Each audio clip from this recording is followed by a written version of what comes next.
2022 জুলাইয়ের 4 তারিখ এই দিনটা মুন্নালাল গুপ্তা এবং তার ওয়াইফ রাজ দেবীর জন্য একটা ভয়ঙ্করতম দিন হতে চলেছিল। এই ফ্যামিলিটা লখনৌতে থাকতো, এদেরকে আশেপাশের লোকরা খুব ভালো করে চিনত। এই ফ্যামিলিটা খুবই একটা রেপুটেড ফ্যামিলি ছিল। মুন্নালাল গুপ্তা তিনি একজন রিটায়ার্ড অর্ডিন্যান্স ফ্যাক্টরির ম্যানেজার ছিলেন, ভালোই পয়সা কামিয়েছেন এবং সেইখান থেকেই তার লখনৌতে অনেকগুলো প্রপার্টি আছে এবং তিনি যে প্রপার্টিতে থাকেন সেটা একটা দোতলা বাড়ি। সেইখানে তার দুই ছেলের জন্ম হয়েছে। এক ছেলে বাইরে থাকে আর আরেক ছেলে তার সাথেই থাকে। তার 2017 সালে বিয়ে হয়ে গেছিলো। সেইখানে একটা ঝামেলাও চলছে এবং তার ওই বাড়িতে থাকে, তার নাম হচ্ছে কোমল। ফ্যামিলিটা বাইরে থেকে একদম নর্মাল দেখালেও আদতে ফ্যামিলির মধ্যে নর্মাল কিছুই ছিল না। মুন্নালাল গুপ্তা এবং রাজ দেবী তাদের বার্ধক্য জীবনে একটা ভালো লাইফ কাটানোর প্ল্যান করেছিল, কিন্তু সেই প্ল্যানে তার ছেলে এবং মেয়ের জীবনের যে অশান্তি আছে তার একটা বড় ছাপ এসে পড়েছিল। সেটা কেন? 2017 সালে তার ছেলে অনুপের খুব ধুমধাম করে সে বিয়ে দিয়েছিল, কিন্তু সেই বিয়ের পর থেকেই একটা অন্ধকার চ্যাপ্টার শুরু হয়। কেন? বিয়ের ঠিক পরের দিনই এই অনুপ তার মা বাবাকে বলে তার যে ওয়াইফ সোনিকা আছে তার কিছু প্রবলেম আছে। সে মাঝে মাঝেই উল্টোপাল্টা বলে, তার কথা বলার কোনো ঠিক ঠিকানা নেই, মাঝে মাঝেই উল্টো হয়ে যায়, যেন একটা কৃমি রুকির মতন মাঝে মাঝে ফিল করায়। তো সেই জন্যই এই অনুপ সোনিকার সাথে আর সংসার করতে চায় না এবং ছেলের এই ব্যাপারটা বুঝতে পেরেই তারা সঙ্গে সঙ্গে এই সোনিকার যে বাপের বাড়ির লোকজন আছে তাদেরকে ডেকে পুরো ব্যাপারটা বলে এই সোনিকে সেকেন্ডেই বাড়িতে পাঠিয়ে দেয় এবং সেইখান থেকেই ঝামেলাটার সূত্রপাত হয়। এবং সেই ঝামেলাটা কতটা বাড়তে চলেছিল কারোরই হয়তো কল্পনা ছিল না। কন্টিনিউয়াস এরপর থেকে অনুপ এবং তার ফ্যামিলির উপর নানানভাবে থ্রেট দিতে থাকে এই সোনিকার ফ্যামিলি। সোনিকার দুই ভাই ছিল, সেই দুই ভাই অনুপকে যেখানেই দেখতো সেখানেই বিরক্ত করতো এবং নানানভাবে নানান কিছু ডিমান্ড করতো। এবং এই ব্যাপারটা যখন কোর্টে চলে যায় সেই থেকে হঠাৎই এই সোনিকার ফ্যামিলি এই অনুপের ফ্যামিলির কাছে 50 লাখ টাকা ডিমান্ড করে এবং এই 50 লাখ টাকা যদি তারা না দেয় তাহলে তাদের এগেনস্টে নানান রকম কেস লাগিয়ে দেওয়া হবে। বর্তমানে তো এটা একটা সুন্দর বিজনেস হয়ে গেছে যে মেয়ের বিয়ে হচ্ছে, ডাউরি নেওয়া খুবই পাপ, কিন্তু ডিভোর্সের পর বা ছাড়াছাড়ি হয়ে গেলে অ্যালিমনি চাওয়া সেটা একটা ট্রেন্ড। তো এই ট্রেন্ডটা অনেক দিন আগেই শুরু হয়েছিল, যেখানে সোনিকার ফ্যামিলিও বাদ যাবে কেন, তো তারাও চেয়েছে। এইদিকে মুন্নালাল গুপ্তা সে ভাবছে যে অনুপের উপর এই যে প্রেশারটা পড়েছে সেই প্রেশারের ফলে তার ছেলের একদম জীবনটাই চেঞ্জ হয়ে গেছে। সে একদম কথাবার্তা কম বলে, কাজে বাজে ঠিকঠাক যায় না। তো সেই ক্ষেত্রে মুন্নালাল ডিসাইড করে যে তার একটা প্রপার্টি বেচে সে তার ছেলের এই সমস্ত বিপদ থেকে উদ্ধার করবে। সে 50 লাখ জোগাড় করে তার ছেলেকে দিয়ে দেয়, তার ছেলে এই সোনিকার ফ্যামিলিকে দিয়ে দেয় এবং এই জায়গাতে পুরো কেসটা মিটমাট হয়ে গেলেও পরবর্তী সময়েও মাঝে মাঝেই এই সোনিকার ফ্যামিলি নানানভাবে নানান কিছু ডিমান্ড করতো এবং ব্ল্যাকমেলিং করতো। এই নিয়ে একটা অনগোয়িং দ্বন্দ্ব তাদের মধ্যে চলছিল। এর মাঝেই তারিখটা চলে আসে 4 জুলাই 2022। সেই দিন হঠাৎই রাত্রেবেলা অনুপের বোন মুন্নালাল এবং রাজদেবীর কন্যা কোমল সে উপরে গিয়ে তার দাদাকে ডাকে এবং ডাকার পর তার দাদা যখন দরজাটা খোলে তখন সে তার দাদা অনুপকে বলে, নিচে আমি দেখলাম যে 3 ব্যক্তি আমাদের বাড়ির থেকে বেরোচ্ছে, দরজাটাও খোলা আছে, আবার যে ঘরের দরজা আছে সেটাও খোলা। অনুপ আর কোমল দুজনেই ভয়ে ভয়ে তাদের মা বাবার ঘরে যায় এবং গিয়ে তারা একদম শক হয়ে যায়। তারা দেখে যে একদম তার মা এবং বাবা রক্তাক্ত অবস্থায় পড়ে আছে। সঙ্গে সঙ্গে তারা আশেপাশের যত লোক আছে, প্রতিবেশী আছে, তাদেরকে ডাকে। সেই প্রতিবেশীদের মধ্যে কোনো এক ব্যক্তি পুলিশকে ফোন করে দেয়। তো সবাই সেই রাত্রেবেলা 3টে কি 3:30 বাজে সেই সময় ওই লখনৌর ওই বাড়িতে চলে এসেছে। কিন্তু মেইন কথা হচ্ছে যে এই মুন্নালাল গুপ্তা এবং রাজদেবীকে কে মারলো? যদি এই কেসটা কোনো রকম কোনো ডাকাতির কেস হয় তাহলে বাদবাকি 2জন মেম্বারকে কেন সেই ডাকাতরা ছেড়ে দিল? প্রথম আই উইটনেস ছিল কোমল। কোমলকে জিজ্ঞাসা করা হয় যে এখানে কজন ব্যক্তি এসেছিল। কোমল বলে এখানে এসেছিল 3 জন ব্যক্তি। পুলিশ বলে যে তারা তোমাকে কোনোভাবে আঘাত করেনি কেন? তখন এই কোমল বলে যে আমি অন্য রুমে ঘুমাচ্ছিলাম, মা বাবা আর একটা রুমে ছিল। তখন পুলিশ বলে যে বাড়ি থেকে কী কী লুট হয়েছে সেই ব্যাপারে কি কোনো কিছু বলতে পারবে? তখন কোমল বলে যে আমাকে দেখতে হবে কী কী লুট হয়েছে, মা বাবা কোথায় কোথায় কী জিনিস রাখতো সেটাও আমার জানা নেই। পুলিশের প্রথম সন্দেহ যায় লুটপাটের দিকে। তারা লুটপাটের অ্যাঙ্গেলটা যখন তদন্ত করে তারা একটা জিনিস দেখতে পায় যে এই বাড়িতে যে এন্ট্রি নেওয়া হয়েছে, ডাকাতি হলে বা লুটপাট হলে নিশ্চয়ই দরজাটা ভাঙা হবে।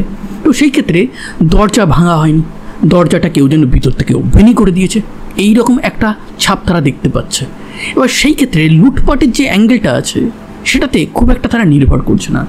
এবার এই মুন্নালাল গুপ্তা সে অর্ডিন্যান্স ফ্যাক্টরিতে অ্যাজ এ ম্যানেজার হিসেবে কাজ করতো, এবং এই অর্ডিন্যান্স ফ্যাক্টরি কি সেখানে ভারতের আর্মির জন্য অস্ত্র তৈরি হয়, সেখান থেকে অনেক সিক্রেট ইনফরমেশান লিক করে দেয়। এরকম দেখবেন যে ISI এজেন্ট ধরা পড়েছে অর্ডিন্যান্স ফ্যাক্টরিতে কাজ করতো, এরকম অনেক কেস খবর দেখা যায়। তো মুন্নালাল গুপ্তা এইরকম কোনো কাজের সাথে যুক্ত ছিল কি? কোনো বিদেশি স্পাই এজেন্সি এসে এই মুন্নালাল গুপ্তাকে মারতে গিয়ে হয়তো তার ওয়াইফও সেটা দেখে ফেলেছে, এই কারণে তার ওয়াইফকেও মেরে দেওয়া হয়েছে। তো সেই ব্যাপারটা তদন্ত করার পর পুলিশ ঠিকঠাক কোনো কানেকশান জুড়তে পারে না। আচ্ছা, মুন্নালাল গুপ্তা যেহেতু অর্ডিন্যান্স ফ্যাক্টরিতে চাকরি করতো, তার একটা ভালো মতন প্রপার্টিও আছে, তার নিশ্চয়ই অনেক শত্রু থাকবে। তো সেই শত্রুর ব্যাপারেও যখন তারা খোঁজ খবর নেয়, সেইখানেও তার জানতে পারে যে এই মুন্নালাল গুপ্তা সে খুব ভালো মানুষ ছিল, তার সেইভাবে কোনো শত্রু ছিল না। তাহলে ছেলে আর মেয়ে প্রপার্টির জন্য এই খুনটা করেছে। তো সেই সন্দেহটা অনগোয়িং তারা রাখে। মুন্নালাল গুপ্তা সে কি কোনোভাবে ঘুষ নিত? তার কারণ তার কাছে অনেক প্রপার্টি আছে, অর্ডিন্যান্স ফ্যাক্টরির ম্যানেজার হিসাবে একটা স্যালারি তো সে পেত, কিন্তু এতটাও পেত না যে সে এতগুলো প্রপার্টি লখনৌর মতন জায়গাতে করে ফেলবে। তো সেই ক্ষেত্রে পুলিশ তদন্ত করার পর জানতে পারে যে এই মুন্নালাল গুপ্তা এমন এক ফ্যামিলি থেকে বড় হয়েছে যে ফ্যামিলিটাও বড়লোক ফ্যামিলি ছিল। তো তার কাছে এতগুলো প্রপার্টি থাকা খুবই নর্মাল ব্যাপার। তো এই জায়গাতে পুলিশের সমস্ত থিওরি একদম ক্যান্সেল হয়ে যাচ্ছে। তো এই জায়গাতে এসে তারা কোমলকে আবার জিজ্ঞাসাবাদ করে, এবং কোমল বলে যে আমার ভাই অনুপ 2017 সালে একটা বিয়ে করেছিল সোনিকা বলে এই লখনৌয়ের একটা মেয়েকে, কিন্তু তাদের মধ্যে ছাড়াছাড়ি হয়ে যায়। সেইখান থেকে তারা 50 লাখ টাকা ডিমান্ড করে। কিন্তু এই সোনিকার যে 2 ভাই আছে তারা কিন্তু কন্টিনিউয়াসলি আমার দাদাকে বিরক্ত করতো নানানভাবে। তো সেই ক্ষেত্রে আমার মনে হয় কোথাও না কোথাও এই সোনিকার 2 ভাই এই সমস্ত কর্মকাণ্ড ঘটিয়েছে। পুলিশ এই ব্যাপারটা জানার পর তারা অনুপের কাছে গিয়ে এই সেম ব্যাপারটা যখন বলে, অনুপও বলে যে হ্যাঁ, আমারও কিন্তু সেটাই মনে হচ্ছে, যেহেতু আমরা 50 লাখ টাকা অলরেডি দিয়ে দিয়েছি, তারা জেনে গেছে আমাদের কাছে টাকা আছে, সেহেতু তারা কিন্তু আমাকে কন্টিনিউয়াস বিরক্ত করতো, মাঝে মাঝে আরও টাকা ডিমান্ড করতো, মাঝে মাঝে ব্ল্যাকমেলিংও করতো। এই জিনিসটা নিয়ে আমারও মনে হয় আপনার এই সোনিকার যে 2 ভাই আছে তাদেরকে জিজ্ঞাসাবাদ করা।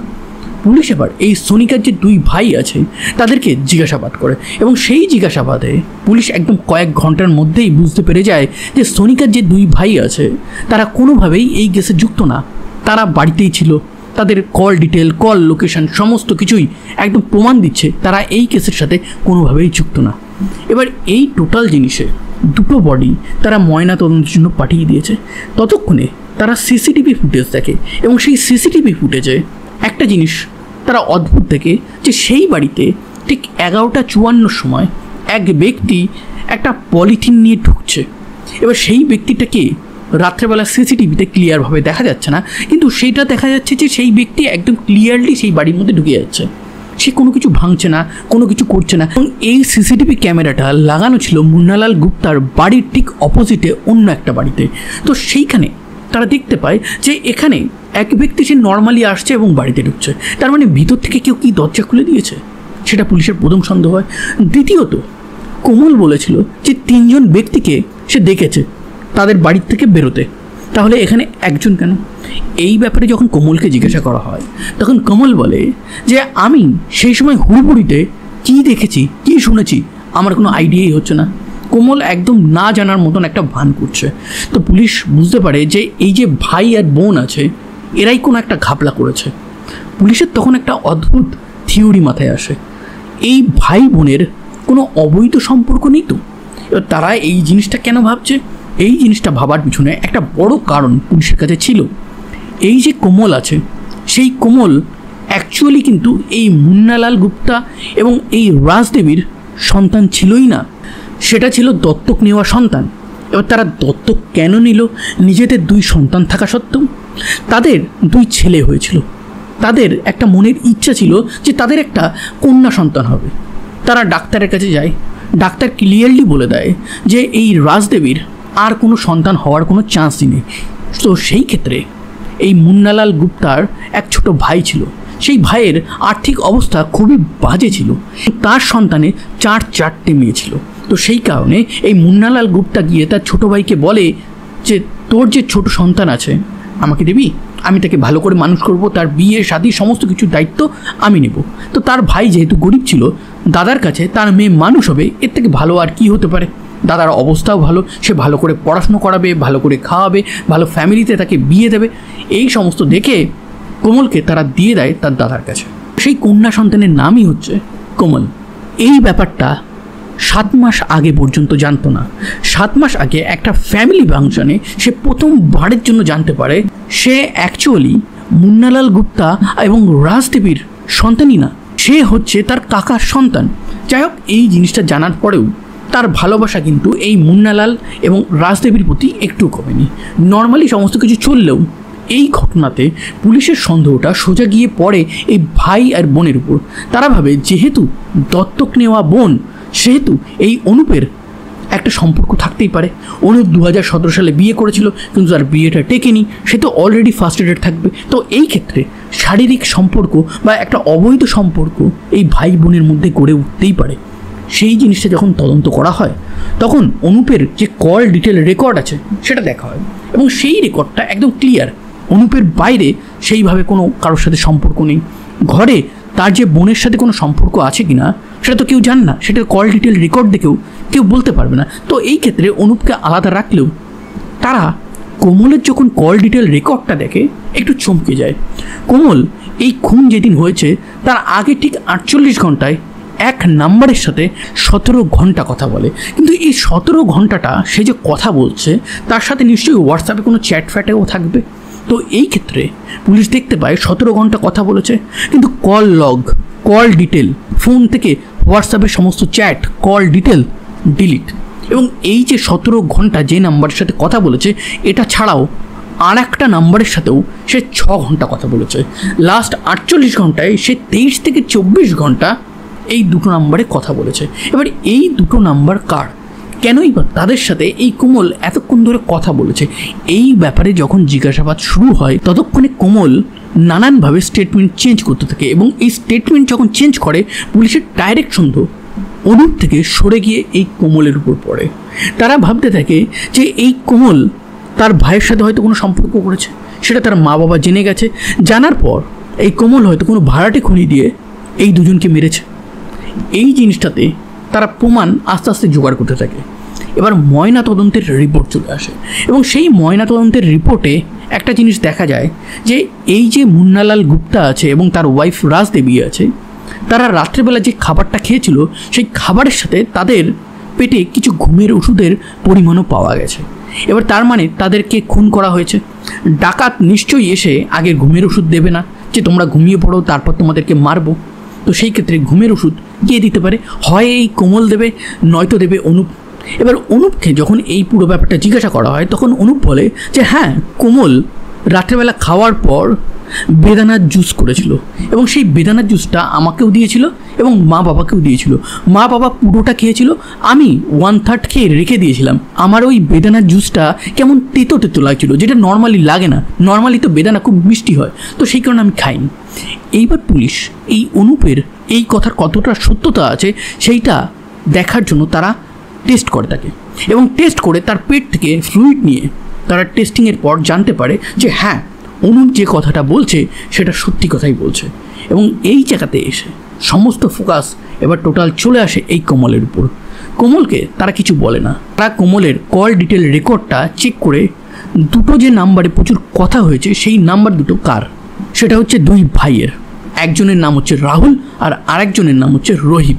রাহুল আর রোহিত এরা আবার এই ফ্যামিলিরই একটু দুঃসম্পর্কের আত্মীয়, কিন্তু দুঃসম্পর্কের আত্মীয় বলে খুনের 48 ঘন্টা আগে পর্যন্ত এদের সাথে 23 থেকে 24 ঘন্টা কেন কথা হলো সেই ব্যাপারে যখন কোমলকে জিজ্ঞাসাবাদ শুরু হয়, কোমল একটা সময় গিয়ে ভেঙে পড়ে, এবং ভেঙে পড়ার পিছনে সবথেকে বড় কারণ ছিল পুলিশ যখন তাকে জিজ্ঞাসা করে যে তোমার গলায় ঘাড়ে এত আঁচড় কেন, তোমার গলায় একটু কামড়ের দাগও আছে, এবং যেটাকে ভালোবাসার ভাষায় কি বলা হয় সেটা আপনারা কম বেশি জানেন।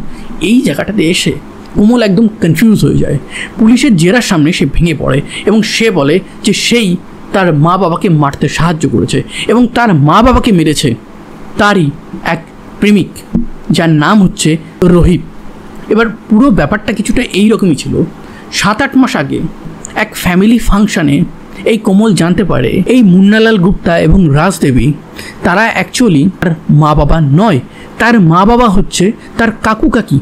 তো সেই ক্ষেত্রে সে ভালোবাসাটা একটু কমিয়েই দিয়েছিল, তার মনটা কোথাও না কোথাও একটু ভেঙে গেছিলো।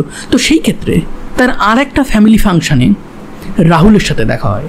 এই রাহুল মুম্বাইতে আর্মিতে জব করে, আর্মির সে অ্যাম্বুলেন্সের ড্রাইভার।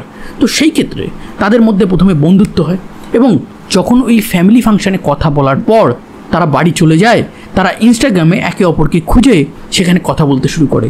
এই কথা বলাটা আস্তে আস্তে প্রেমে পরিণত হয়। কোমল পুরো ব্যাপারটা গিয়ে এই মুন্নালাল এবং রাজদেবীকে বলে। তারা দুজনেই এই ব্যাপারটা রিজেক্ট করে দেয় এবং বলে যে ওটা তোমার এক দুঃসম্পর্কের আত্মীয়, ওর সাথে কোনোভাবেই বিয়ে তোমার হবে না। তো সেই জায়গাতে দাঁড়িয়ে কোমল ভাবতে থাকে যে তার নিজের সন্তান অনুপের জন্য তারা 50 লাখ টাকা খরচা করতে পারে, তার ক্ষেত্রে সামান্য প্রেমের বিয়েটাও মানতে পারবে না, এটা কেমন?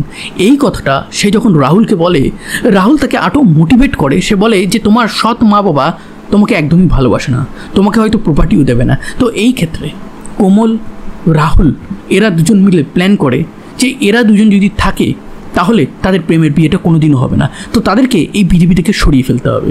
তখন কোমল বলে যে শুধুমাত্র এদের দুজনকে না, তার দাদা অনুপকেও সরিয়ে ফেলতে হবে, তবে গিয়েই প্রপার্টি প্লাস রাহুল দুজনেই তার জীবনে আসতে পারবে।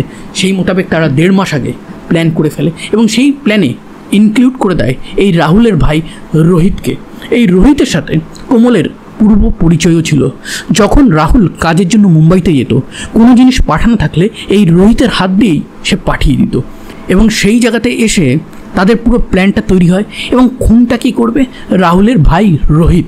এবং জুলাই মাসের 4 তারিখে সেই প্ল্যান মোতাবেকই এই কোমল রাত্রেবেলা খাওয়ার পর বেদানার জুস বানায়, এবং সেই জুস সে তার দাদা এবং মা বাবাকে দেয়। দেওয়ার পর তার মা বাবা তো খেয়ে নেয়, কিন্তু তার দাদা 1/3 খাওয়ার পর সে তার রুমে চলে যায়। দোতলার রুমে অনুপ তার দাদা ঘুমাচ্ছে, সে দরজাটা লক করে দিয়েছে। 11:54 সময় ওই বাড়িতে ঢুকে পড়ে রাহুল।